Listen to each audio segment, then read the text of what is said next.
Hey guys, new video from a different setup. Our trip to Germany is about to end. It's in Germany, it's already ended. Now we are in Austria driving towards Slovenia, where we're gonna have the last camping night before we are headed home to Macedonia. And while we are driving, we thought that it might be a good idea to share with you our tips as a first-time caravanners to other people who intend to get into this game. This will be a video that we would have liked to see before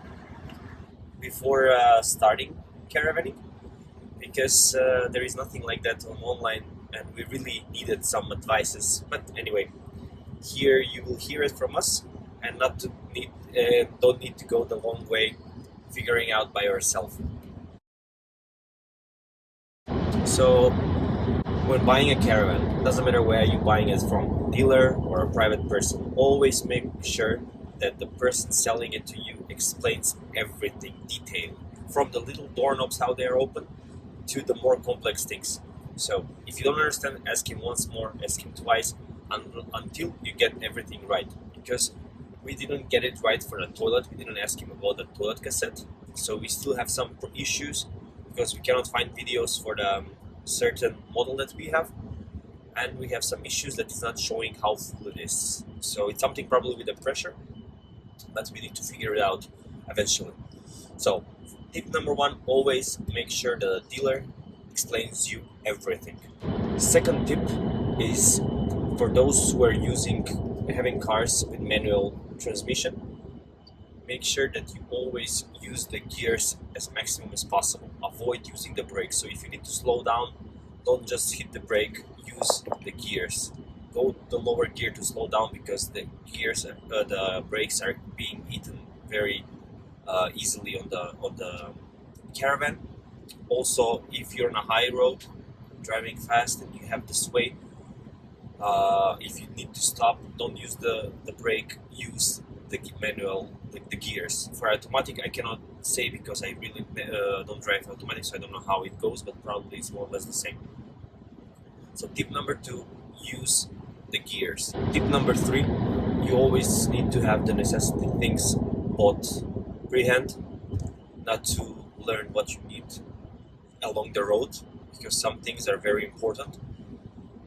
What you need to have is a bucket, like those gardening buckets that you pour water over the plants. So yeah, that kind of thing, that you can fill up the water tank, or a hose where you can fill up the water.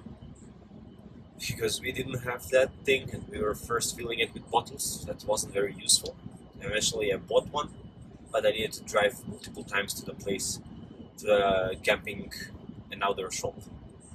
So another thing that you might need, and it's recommended to have, is an electric cable, long one, and maybe a kind of a plug, like an add-on that changes the, I don't know what's the right word, I'll have it written down here. Next thing is you will need like a tent, especially if you're camping in Northern Europe. Rainy days are very often, so you might need a tent to cover your belongings, to protect you from the rain. We didn't have the first day, it was raining, and we needed to pack everything back in the car and into the caravan.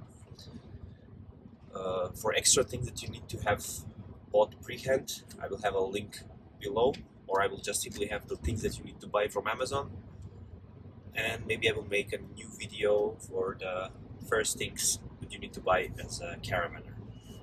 So tip number three, buy the necessity things pre-hand. Tip number four, get wooden blocks, 4 of them, for the legs of the caravan, because many campsites have muddy platforms, and after a rain they can, of course, mud. It's very, very soft, and when you put down the legs, they can sink in, or eventually get sinked in. So you lose your balance, and your caravan won't be straight. So make sure you have those wooden blocks, or hard plastic, metal, whatever, to keep a firm ground beneath the legs. Tip number 4, as I said, wooden blocks. Tip number 5, if you have the budget, we didn't at this time, buy a mover. That's maybe something, maybe the best thing, best add-on that Caravan can have. It's added to the wheels, and when you can park the Caravan anywhere you want in the campsite, and then with a joystick you just move it around like where you want it to be placed. Me personally, I was doing it by hand. Other campers were helping me out, but those movers cost a lot, from 1,000 up to 2,500 euros, maybe even more. But maybe we're gonna get it for next year. So that's our tip number 5. Get a mover if you have the budget. Tip number 6, if you are traveling in Austria or Germany, in the Alps especially, probably it's the same for France and Italy and Switzerland, make sure that you have your campsites pre-booked, especially the high season during summer. We are now in September and it was full. Like out of 30 campsites, only 2 responded that they are free. So if you're planning your trip ahead, make sure that you have pre-booked your campsites ahead, because honestly it can get very, very crowded and busy during the high season and end of the season in the Alp region. So tip number 6 is pre-booking the campsites. Tip number 7, when you're approaching a campsite, usually always they have a big lots, parkings outside of the gate. So whenever you approach, make sure that you park the vehicle outside where you have space, and then by foot go to do the check-in, because not to get stuck, especially if you're a first timer like us. If you get stuck, you need to go reverse, and reversing with Caravan is very difficult. You don't want to do it. I had to do that. I had to reverse in a upward position, like I had to go back and up. Like that burned the gear and the wheel and the brakes. So to avoid that, always make sure that you park the Caravan where you have space and where you can maneuver easily. So tip number 7 is that you park your car and Caravan outside of the campsite where you have space to make the check-in. Tip number 8, when you're going to a campsite, always make sure that you know the break time of the reception, because usually they have a break from 12 to 2 p.m. and you don't want to be stuck in the parking lot for 2 hours if you get there at 12:05.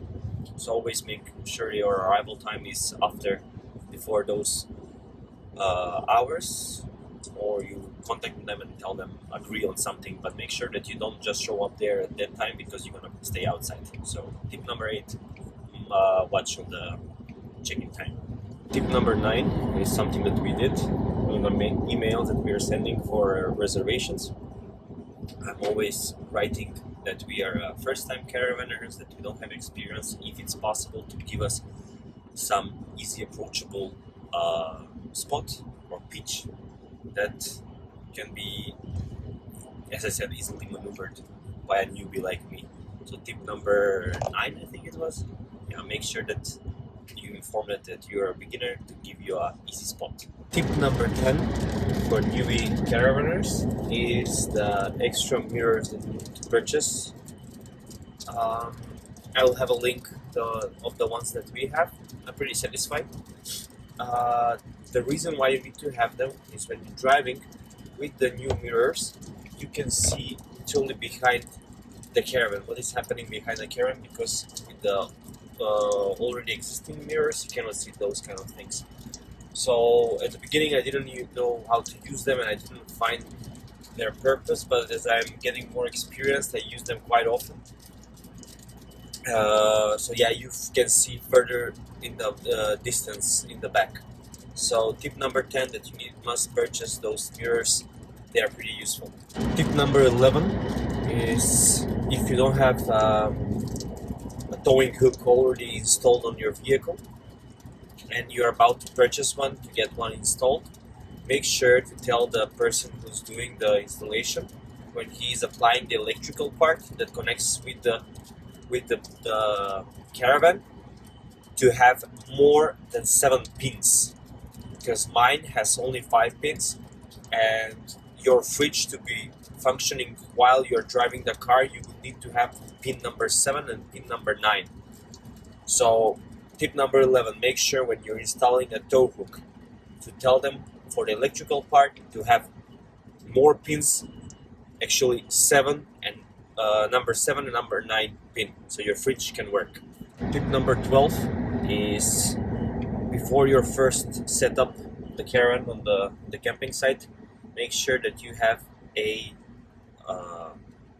water level, in German Wasserwaage, also in Macedonian is like that. I should have put this in tip number for the things that you need to have, but doesn't matter, let's have it as a tip 12. So, and make sure when you are setting up the camp, I didn't know this till yesterday, a guy told me actually, always first put the water level towards the front, so you balance the frontal of the Caravan, and then you do the sides, because the frontal is the more important one. I didn't know this till actually yesterday. My neighbor told me that that's how you use the water level for leveling the Caravan, and it's a pretty useful thing, and it's definitely you will need it. So yeah, number 12, get a water level and know how to use it. First the front, the length, and then the sides. Tip number 13 is with the gas bottle. Always before you leave or to start new drive, make sure that you switch off the gas. Probably it's logical that you know this, but just to have in mind that always before a new trip you need to switch off the gas that is usually in the front of the Caravan. Tip number 14, in case they don't tell you for the toilet cassette how to use, you need to have 2 bottles with chemicals. One is the pink bottle and one is the blue bottle. The blue one is what you put in the toilet cassette after you clean it, before you use it. And the pink one that we actually cannot use and we don't need it is for the toilet flush. You put it somewhere, there will be a sign where you need to add that chemical. That's to how to put this more politely. That's things not to stick on the toilet. So that's what is it used for. Some toilets don't have it, some do. We don't have it, but in case you do, you need a pink chemical for that one. I will share the tips for the inside also, because if my wife starts talking, the little boss is constantly complaining and he doesn't allow her to talk, so I will share also her tips. Tip number 15 from the list is that you should keep it light. Don't bring lots of clothes, because every campsite has washing and drying machine. In Germany, the prices go €4 per function, like €4 for washing, €4 per drying, so you don't need lots of clothes, you can always wash them, keep it light. Tip number 16, if you're traveling longer, more than a week, you should get extra pair of sheets, especially if you're traveling with a toddler or the weather is bad, so you're gonna be staying inside, and if you have a small Caravan like we do, you will be doing everything there on the bed, so it can get dirty, and not to wash is always not to spend the money. Have an extra pair to change them when needed. Tip number 16 is a very interesting one. I have never thought of that. For the cooker, the heating plates are very close to each other, so if you wanna cook 2 meals in the same time, you will need smaller pots. They can be tall, but not to be too wide in diameter, because then you won't be able to cook them in the same time. So for those who are cooking, make sure that you have tall but small in diameter pots for the cooker. Tip number 16 is for the day when you're moving from A to B. The day before you start the drive and the move, pre-plan your meal for the next day, breakfast and lunch, because the next day will be busy driving, check-in, setting up the Caravan, the tent, unpacking everything. So you would like to have something pre-made or something easy to be done so you don't waste time and energy on cooking. And yeah, so tip number 16 is pre-plan your meal for the moving day. Tip number 17, again, very logical thing: don't leave anything open in the fridge the day when you're driving.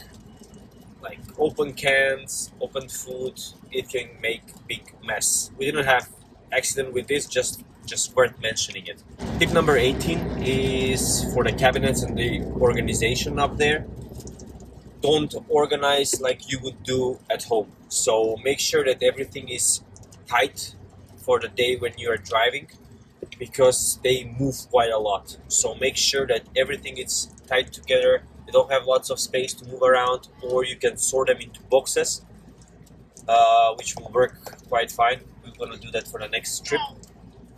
So tip number 18, everything tight in the cabinets. Tip number 19, and the last tip for this video for the beginners, is my advice to you that you remove the tent and sort out everything the day before you start the drive. Not to do everything in the morning before you start moving, because there is some Murphy law that always in the night it's gonna start raining, and you don't want your tent or other things, chairs, etc., to be wet before packing. So my advice to you: divide your time and your errands and tasks. So pre-pack everything the day before you move, to make it easier for you and to be more rested for the long drive ahead, if you have something like that. So guys, that was it. We hope you like this kind of car video, and maybe we're gonna do another one of this kind if we remember some new things during our camping trips.